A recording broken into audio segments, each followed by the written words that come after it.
Plus de 4 millions de francs CFA réalisés avec un seul produit sur Shopify. Salut à toi, je suis Roméo Tomateux, expert en e-commerce et en achat en ligne. Dans cette vidéo, je te montre en toute transparence comment est-ce que j'ai réalisé plus de 4 millions de chiffres d'affaires en moins d'un mois avec un seul produit. Pour commencer, allons directement sur mon dashboard Shopify afin d'analyser les différentes statistiques et de voir comment est-ce qu'on a pu faire pour réaliser ce montant. Donc là, nous sommes sur notre boutique Shopify. On voit qu'on a réalisé 4 884 996 francs sur ce produit-là. Donc, si on va aller un peu plus en dessous, on va voir qu'on a eu 25 644 visites sur le site. On a eu 410 commandes. Généralement, ce n'est pas parce que les gens commandent qu'ils vont prendre. Donc, lorsqu'on va en Afrique, le nombre de commandes ne veut pas directement dire le nombre de ventes. Donc, ce que vous pouvez faire, c'est tout simplement augmenter la conversion, trouver une stratégie qui pouvait vous amener à augmenter la conversion. C'est donc l'une des stratégies que j'explique dans ma formation. Lorsqu'on vend sur le site, lorsque les gens commandent, lorsqu'ils n'achètent pas, comment est-ce qu'on fait pour pouvoir augmenter notre taux de conversion? Il y a certainement une stratégie et si vous souhaitez la connaître, je vous invite à rejoindre tout simplement la formation. Donc là, on a eu 410 commandes et le produit était vendu généralement à 9000, mais on a employé un panier moyen de 11 914 francs. Pourquoi est-ce qu'il y a un panier moyen au-dessus du prix du produit? Parce que sur ce produit, tout simplement, j'ai utilisé un Pumble. Le Pumble était reparti en 3 tranches. Lorsque tu achetais un produit, le produit était vendu à 10 000. Lorsque tu achetais 2 produits, tu avais directement une réduction de 20%. Lorsque tu achetais 3 produits, tu avais directement une réduction de 25%. Donc, ça permettait tout simplement qu'au lieu de un produit, la majeure partie des personnes décidaient d'acheter 2 ou 3 produits afin de bénéficier des réductions. Donc, si tu souhaites le faire également, tu peux également installer un Pumble sur ton site Shopify. Afin d'augmenter ton taux de conversion, tu vas tout simplement proposer soit des rentabilités, soit des livraisons gratuites, soit proposer un délai de vente. Ça veut dire que par exemple, moins 50% de réduction sur des ventes d'aujourd'hui. Ça va permettre tout simplement que ça va inciter des personnes et ils vont directement acheter votre produit parce qu'ils se disent que bon, si le produit est vendu à 10 000 et nous sommes à 50% de réduction, ça veut dire que si je rate cette offre, je pourrais tout simplement acheter le produit au lieu de 10 000, je vais acheter le produit à 10 000. Lorsque vous utilisez ça, et c'est pas suffisant parce que lorsqu'on le fait, il faut aussi avoir un bon temps de réponse. Ça veut dire que lorsque quelqu'un commande sur le site, s'il ne se fait pas encore tard, vous appelez directement la personne et vous l'incitez directement à lui livrer directement. C'est quand vous le faites que vous augmentez tout simplement vos taux de conversion. Donc en dessous, on va un peu regarder. On est à 5,72% de taux de conversion. Donc c'était largement bon et c'est bon parce qu'il y a beaucoup de stratégies qu'on a utilisées. C'est cette stratégie que je vais vous expliquer tout à l'heure. La méthode de testing, quelle est la méthode de testing qu'on a utilisée, quelle est la méthode de scaling qu'on a utilisée, quelle est la méthode de retargeting qu'on a utilisée, quels sont les types de créatifs qu'on a utilisés pour pouvoir mettre directement en avant. Le but de ce produit, était tout simplement d'avoir un grand nombre de data parce que ce produit, on va tout simplement le dupliquer pour le vendre dans des pays tels que le Gabon, la Côte d'Ivoire, le Togo et pourquoi pas aussi en RDC. Donc là, plus en dessous, on va se rendre compte que le produit était vendu sur mobile, desktop, tablette et autres machines. Donc l'erreur qu'on a fait sur ce produit, c'est que lorsqu'on a configuré la campagne publicitaire, on n'a pas désactivé les tablettes. Moi, je vous conseille de le faire. C'est-à-dire que lorsque vous êtes dans la partie ensemble de publicité, avant de choisir le placement de produit, vous allez tout simplement aller désactiver tout et laisser le téléphone. Parce que le plus grand nombre de personnes qui achètent vos produits achètent directement parce qu'ils ont vu la publicité avec les téléphones. Lorsqu'on laisse les publicités, peut-être on va laisser les tablettes et autres. Les gens qui vont l'utiliser, ça va dépenser tout simplement le budget pour rien. Alors que si on avait tout simplement concentré notre publicité pour ceux qui utilisent le téléphone, on aurait eu plus de conversion que lorsqu'on a choisi tous les placements. Donc là, sur cette campagne, vous allez tout simplement voir les stats. On va voir que les stats journalières, on était aussi à 57% de taux de vente sur le produit. On était à 57%. Là, on constate seulement qu'on avait des très bonnes marges et le graphe en dit quelque chose parce que lorsqu'on a lancé le produit également, les premiers jours, on avait eu un petit problème parce qu'on avait mis le stock et on n'a pas coché sur la partie que le site doit continuer à vendre lorsque le stock est terminé. Parce que lorsque vous choisissez peut-être de mettre le stock sur Shopify, vous devez également choisir le fait que le site doit continuer à vendre lorsque le stock est terminé. C'est pour ça que vous voyez qu'à un moment donné, les ventes ont drastiquement baissé. Vous voyez un peu ici, le 27 février 2024, les ventes sont drastiquement baissées. Donc, on ne s'est pas rendu compte. C'est 2 jours après qu'on dit, mais la campagne tourne, pourquoi est-ce qu'on ne fait pas les ventes? On avait directement oublié qu'on avait mis un petit stock pour tester. Et lorsque vous le faites, pour éviter cela, allez tout simplement, mettez un grand stock. Et pour la configuration de votre boutique Shopify, allez sur le paramètre de paiement, activez le cash on delivery. Parce que les gens ont souvent tendance à dire qu'ils ne peuvent pas vendre Shopify parce qu'il faut automatiquement intégrer que ce soit un moyen de paiement tel que PayPal et Stripe et bien d'autres. Lorsque vous vendez en Afrique, c'est le cash on delivery qui fonctionne le plus. Allez tout simplement sur la partie paramètres du site. Vous allez sur paiement, vous allez tout simplement choisir le cash on delivery. Ça va vous permettre que les personnes qui vont commander votre produit vont le faire et vous allez tout simplement les appeler directement pour effectuer vos livraisons. Donc si on va continuer ici, après ça on va tout simplement aller sur notre business manager afin de voir combien est-ce qu'on a dépensé sur ce produit là. Donc sur ce produit on a dépensé 1635,11 €. Donc vous imaginez un peu le nombre de ventes qu'on pouvait se faire avec ces sommes là. Donc si on va aller un peu plus loin, on va voir le coût par résultat qui est de 0,10 $, 0,10, 0,4. Donc les coûts par résultat étaient très bons. Le CPM également était très bon. Mais lorsqu'on a fait le retargeting, le CPM a un peu augmenté parce que la créative également qu'on a utilisé pour le retargeting, lors du testing du retargeting ne fonctionnait pas très bien. Raison pour laquelle je dis que lorsque vous voulez faire le retargeting, c'est mieux de prendre la créa qui fonctionne directement, qui a d'ailleurs fonctionné sur les campagnes de testing. Donc là également, en ce qui concerne les campagnes publicitaires, on a utilisé, vous connaissez, plusieurs campagnes de testing avec plusieurs créatifs. Les campagnes de testing, il y avait tout simplement 4 campagnes de testing. Une première campagne qui était une campagne d'engagement. L'objectif sur la campagne d'engagement était seulement vue de vidéos. Ça veut dire que le but de cette campagne d'engagement, ce n'était pas que quelqu'un clique directement pour venir acheter sur le site. Parce qu'on voulait récolter la data. Et lorsqu'on veut récolter la data, on va créer plusieurs campagnes publicitaires avec les mêmes créatives et les ensembles de publicité différents. Ce qu'il faut faire sur des campagnes pareilles, c'est qu'on relie tout simplement les identifiants de chaque campagne publicitaire. Ça veut dire que si je crée 2 campagnes publicitaires, les 2 campagnes publicitaires ont les mêmes créas, mais les ensembles de publicité différents. Je vais tout simplement aller trouver l'identifiant de la campagne, de la créa 1 sur l'ensemble de publicité 1. Je vais la relier à la créa, à l'ensemble de publicité 2 et la créa 1. Ça permet tout simplement que lorsque les personnes likent, les likes là vont rester. Lorsque les personnes commentent, les commentaires vont s'accumuler. Ça veut dire que si vous avez 5 ensembles de publicité, les commentaires des 5 ensembles de publicité vont se regrouper sur une seule ensemble de publicité. Ça permet que lorsque vous aurez mis votre produit en avant, les personnes qui verront votre produit vont directement se rendre compte qu'il y a des gens qui ont commenté, il y a des gens qui ont liké. Ça permet tout simplement de mettre en avant votre produit et de vous référencer aussi. Donc pour les campagnes de testing, on est parti sur 4 campagnes. Une campagne objectif, interaction, conversion, vue de vidéo. Une autre campagne broad où on ne cible rien, on laisse le plus large que possible afin de récolter plus de data et d'analyser enfin quelle est la data qui produit le plus de résultats. Les 2 autres campagnes, on était sur des campagnes avec les différents centres d'intérêt. Donc je pourrais vous montrer tout simplement les campagnes. Lorsqu'on passe sur les parties ensemble de publicité, par exemple, vous allez vous rendre compte qu'il y avait certainement plusieurs ensembles de publicité. Voilà le premier ensemble de publicité, le deuxième, le troisième, également le quatrième. Donc vous voyez que sur ces ensembles de publicité, on a utilisé beaucoup de créas. On avait 5 créas par ensemble de publicité. Ça permet tout simplement de tester les créas et de mettre en avant la créative qui nous apporte le plus d'intérêt. En ce qui concerne les créatifs, c'était aussi clair. On a utilisé tout simplement plusieurs créatifs avec des angles marketing différents, avec surtout des créas qui montrent le bénéfice que le client a en achetant notre produit, qui montrent directement le problème que notre produit résout, qui montrent directement l'assurance que la personne a en achetant notre produit, qui montrent directement un trait d'appartenance lorsque vous utilisez le même produit que telle personne utilise. Donc pour les ensembles de publicité, vous allez voir que pour la partie publicité, partie créa, on a utilisé plusieurs créas. Donc là on va regarder un peu la partie créative. Donc là, je vais cocher là, on va aller sur les parties créa. Donc sur les parties créa, vous allez vous rendre compte qu'il y a les créas sur lesquels on a dépensé moins de budget, les créas sur lesquels on a dépensé le plus de budget.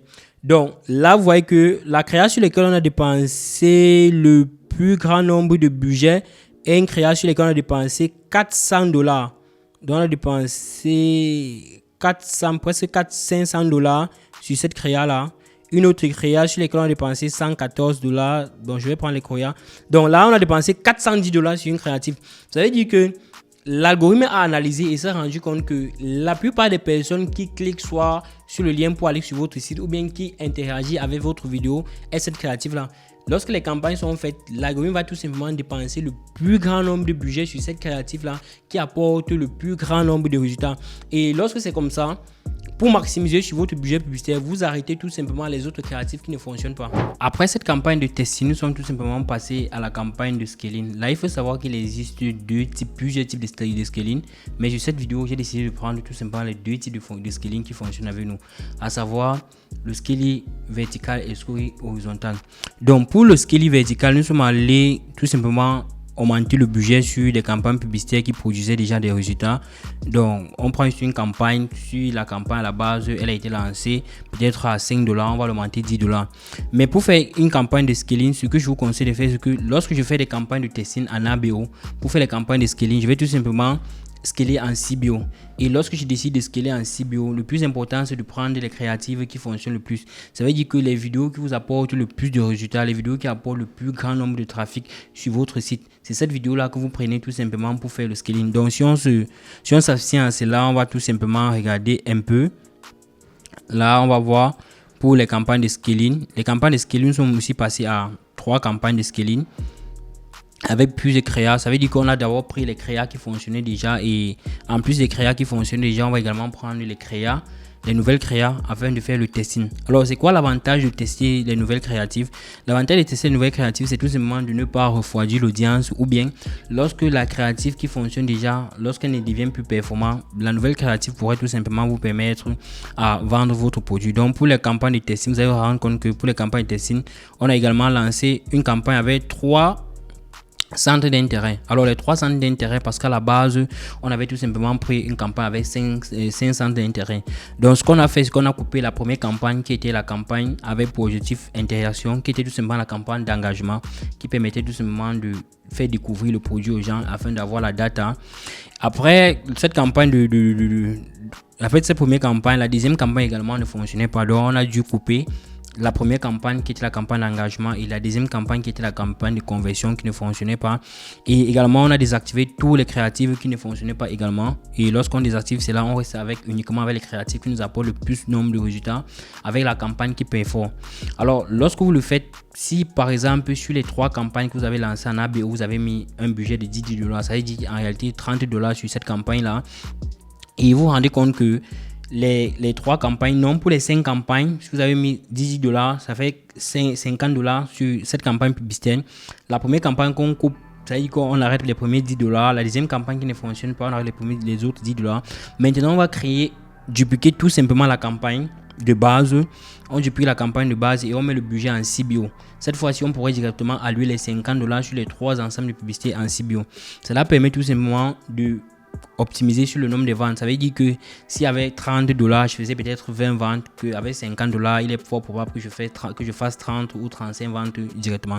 Donc après cette campagne de verticale, nous sommes passés tout simplement à la campagne horizontale, au scaling horizontal. Alors de manière simple, le scaling horizontal, c'est tout simplement l'effet de tester d'autres centres d'intérêt, et tester d'autres centres d'intérêt pour ne pas surchauffer l'ensemble d'intérêts qui fonctionne déjà. Donc ça veut dire qu'en campagne au scaling horizontal, on va tout simplement tester d'autres centres d'intérêt. Lorsqu'on décide de tester d'autres centres d'intérêt, on va essayer de tester également les créas qui fonctionnent également, et on essaie tout simplement d'allouer le budget en fonction de la créa qui fonctionne tout simplement. Donc là, je vais prendre la campagne de scaling simplement, et là je vais aller sur la partie publicité. Donc également sur la campagne de scaling, vous allez vous rendre compte qu'il y a eu beaucoup de créas et on a tout simplement coupé les créas qui ne fonctionnaient pas. Je vais prendre par exemple sur la créa 5, on a dépensé 22 $ avec 3 résultats. La créa 3 par contre, on a dépensé 126,25 € avec 38 résultats. Donc vous vous rendez compte qu'au fur et à mesure qu'on dépense sur les créas, on va tout simplement couper les créas qui ne fonctionnaient pas. L'autre créa également, on a dépensé 108,58 euros avec 27 résultats. Donc, lorsque vous dépensez ainsi et que vous vous rendez compte tout simplement qu'il y a des créatives qui ne fonctionnent pas, je vous conseille tout simplement de couper tous les créatives qui ne fonctionnent pas et de rester uniquement sur les créatives qui fonctionnent. Donc, sur ce produit seul, on a dépensé 1431,86 $ pour 328 résultats. Donc, ce qu'on appelle tout simplement, lorsqu'on va décider d'analyser les campagnes publicitaires et lorsqu'on décide d'analyser sur le Business Manager pour des publicités qui sont le catch on delivery, attardez-vous plus sur les résultats que vous obtenez, parce que si la plateforme ne va enregistrer que les commandes en fonction de ce qu'elle a reçu. Maintenant, si elle est en train d'enregistrer, elle va dire que vous avez eu 50 résultats, alors que sur les 50 résultats, vous n'avez pas pu convertir 10. Il serait important de plutôt analyser sur les résultats que vous avez obtenus. Ça veut dire que chaque fois que je fais une vente, je vais noter sur cette campagne publicitaire, j'ai fait 10 ventes. Sur cette campagne publicitaire, j'ai fait 5 ventes et je vais essayer d'analyser en fonction des dépenses que j'effectue chaque jour sur la publicité. Est-ce que je suis rentable? Si la réponse est oui, je continue à optimiser la publicité. Si la réponse est non, je vais couper la publicité. Alors, lorsqu'on décide également de faire le scaling et qu'on se rend compte que j'ai essayé de scaler un peu le produit, à un moment donné, je n'obtiens plus les résultats, je peux revenir à la courbe de départ. Ça veut dire que si ma campagne de scaling est partie à 20 $ et la campagne de base était à 20 $ et que lorsque je scale, je vais partir à 40 $, je me rends compte qu'à 40 $, j'obtiens moins de résultats. Je peux tout simplement revenir sur la campagne de scaling, je recommence à 20 $. Après, lorsque les 20 $ commencent à chauffer, je peux partir peut-être à 25. Lorsque j'ai 25, le résultat commence à augmenter, je vais partir à 35. Et au fur et à mesure, on scale au fur et à mesure qu'on a les résultats. Alors, lorsque vous vendez en Afrique, de manière simple, lorsqu'on commence à scaler, on peut scaler sur 1-2 mois. Et lorsqu'on scale sur 2 mois, ça veut dire qu'on est pour maxi à 80, pour maxi à 100 $ dépensés sur la campagne publicitaire. Moi, je vous conseille plus de scaler cette campagne qui est déjà à 100 $. Donc, je vais scaler la campagne à 100 $. Ce que je vais faire, c'est que je vais venir tout simplement dupliquer encore le scaling, chercher d'autres centres d'intérêt dans l'autre scaling et mettre notre budget, pas dépasser la barre de 100 $ sur une seule publicité lorsqu'on va en Afrique. Parce que les datas qu'on récolte ne seront jamais les mêmes datas que ceux qui vendent en Europe. Horizontales, nous sommes passés à la campagne de retargeting. Donc là, je vais un peu regarder pour la campagne de retargeting. Donc là, je vais prendre tout simplement la campagne de retargeting et sur la campagne de retargeting, je pars d'abord sur la partie ensemble de publicité. Donc sur la campagne de retargeting, elle a également été faite avec deux différents ensembles de publicités. C'est pour laquelle vous allez voir que il y a un ensemble de publicités Browse sur la campagne de retargeting qui a donné, sur lequel on a dépensé 113,25 euros. Donc sur ce Business Manager, j'ai tout simplement fait un Business Manager où je payais la publicité en euros. Ça veut dire que de manière simple, j'utilise plusieurs Business Managers. Ça permet tout simplement que lorsque vous êtes bloqué sur un Business Manager, que le second Business Manager que vous avez puisse fonctionner. Donc sur cette campagne, on a dépensé avec 25 résultats. On a également dépensé sur une autre campagne retargeting avec 90,60 avec du résultat. Donc là, si j'ouvre un peu cette campagne de retargeting, là vous allez voir que la première campagne de retargeting était tout simplement une autre campagne de retargeting Browse, et la seconde campagne de retargeting était une campagne de retargeting sur laquelle j'ai décidé de faire le retargeting de tous les ensembles de data qu'on a récolté. Ça veut dire que une campagne lookalike, on va regarder ça ensemble.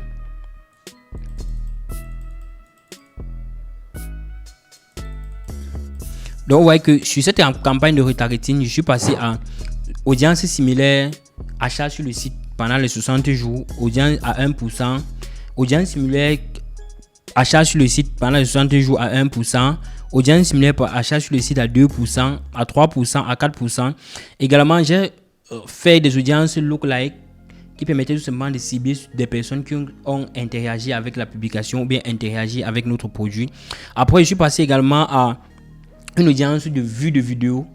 Vue de vidéo, tout simplement, ça te permet tout simplement de cibler des personnes qui ont regardé des vidéos à un certain pourcentage. Donc là, on va se rendre compte que j'ai choisi les audiences vues de vidéos pendant les 60 jours de 5 à 6%.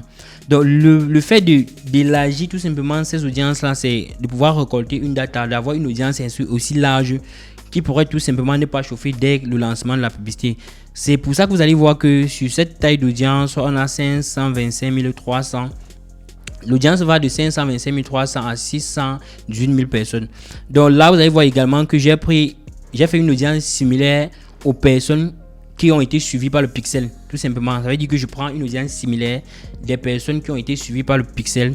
Je prends une audience similaire des personnes qui ont regardé la vidéo, une audience similaire des personnes qui ont effectué l'achat. Et lorsqu'on décide de cibler des personnes qui ont effectué l'achat, il faut pouvoir exclure les personnes qui ont déjà acheté. Parce qu'il y a d'autres personnes qui vont ajouter au panier et ne pas passer à l'achat. Donc on peut exclure directement ces personnes-là. Ça veut dire qu'on va cibler ces personnes. Et puis sur cette audience-là, on décide d'exclure ces différentes personnes qui n'ont pas acheté. Et là, sur l'autre audience, vous voyez que j'ai testé d'autres ensembles de publicité. C'est pas parce qu'on dit qu'on fait les campagnes de retargeting qu'on va pas tester d'autres ensembles de publicité. En campagne de retargeting, on teste également d'autres créatives. Ça veut dire qu'on va prendre les créatives de base qui ont fonctionné avec la publicité directement, avec la campagne de testing, la campagne de scaling. Et en campagne de retargeting, on va mettre cela. Et puis, on va essayer d'augmenter d'autres créatives afin de bien promouvoir notre produit. Donc, sur l'autre ensemble de publicité, pour la campagne de retargeting, je suis allé sur une campagne de retargeting broad. Et lorsque je parle broad, je parle broad sur un sens. Ça veut dire que si à la base de la campagne de testing pour ce produit qui était un produit mixte, je me suis rendu tout simplement compte que les femmes achetaient le produit plus que les hommes. Et lorsque je décide de faire la campagne de retargeting, cette fois-là, je vais tout simplement exclure les femmes et je vais partir également sur une campagne broad, mais cette fois en ciblant uniquement les hommes. Cela permet tout simplement de mettre votre produit devant la personne qui souhaite directement acheter votre produit. Il y a d'autres ensembles de publicité qui ont fonctionné et d'autres qui n'ont pas fonctionné. Je vais prendre l'exemple sur cette campagne de retargeting, premier ensemble de publicité. Vous allez vous rendre compte qu'il y avait 4 créatives. Sur les 4 créatives, il y avait 2 créas qui ne fonctionnaient pas. Sur la première créa, on a dépensé 48,66 et justement on a arrêté parce que le produit était fini. Sur la deuxième créa, on a dépensé 31,33 $, on a eu 6 résultats. Et l'autre campagne créative, on a dépensé moins d'$1, on n'a pas eu de résultat, 0 résultat. L'autre campagne, on a dépensé 10 $, on n'a pas eu de résultat. Donc ce que je vous conseille à faire de manière simple, c'est que lorsque je lance les campagnes, je vais les analyser sur tous les angles. Généralement, le premier angle sur lequel je vais analyser, c'est analyser la partie publicité, voir la créative qui me donne le plus de résultats. Maintenant, si je pars dans le sens où je prends les campagnes avec des audiences broad, dans le cas où je vais prendre le sexe, un produit mixte, je vais tout simplement analyser sur le taux d'engagement et je vais tout simplement aller sur la partie âge et genre, afin de comprendre tout simplement est-ce que c'est la femme qui interagisse le plus avec ma publicité ou est-ce que c'est l'homme qui interagisse avec la publicité. Lorsque je me rends compte tout simplement que c'est la femme, je vais tout simplement couper la partie femme et je vais tout simplement relancer cette campagne, cette fois en excluant les femmes. Si ce sont les hommes, je vais tout simplement exclure les hommes et laisser la campagne sur les femmes. Donc, alors si vous souhaitez créer votre site Shopify, j'ai une occasion pour vous. Je laisse un lien en description. Avec ce lien, vous pourrez tout simplement avoir l'essai de 3 jours gratuits et de payer un abonnement de $1 chaque mois. Alors, si tu as aimé cette vidéo, n'hésite pas à me laisser un pouce bleu, à partager et à me poser tes questions en commentaire. Je prendrai vraiment le plaisir de te répondre. Pour ceux qui voudront aller plus loin, j'ai une formation prévue pour vous dans laquelle je vous explique étape par étape comment est-ce qu'on peut vendre avec WhatsApp de manière simple, comment est-ce qu'on peut vendre avec YouCan lorsqu'on est débutant et comment est-ce qu'on peut vendre de manière optimisée avec Shopify afin de faire accroître son business d'e-commerce lorsqu'on est en Afrique. Parce que si une personne l'a fait, ça veut dire tout simplement dire que vous pouvez également faire la même chose. À bientôt pour les prochaines vidéos. C'était Roméo Tomato.